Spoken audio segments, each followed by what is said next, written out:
Hello guys! Gagawa na naman tayo ngayon ng bukayo o kalamay na buko. Ayan.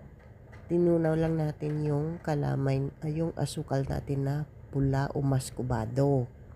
Tinunaw natin yan sa buko juice niya para mag-caramelize. Ayan guys. Magka-caramelize na yan.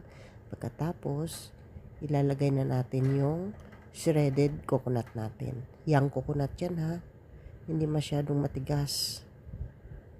Yan, pwede itong papakin o di kaya ipalaman natin sa pandesal o sliced bread.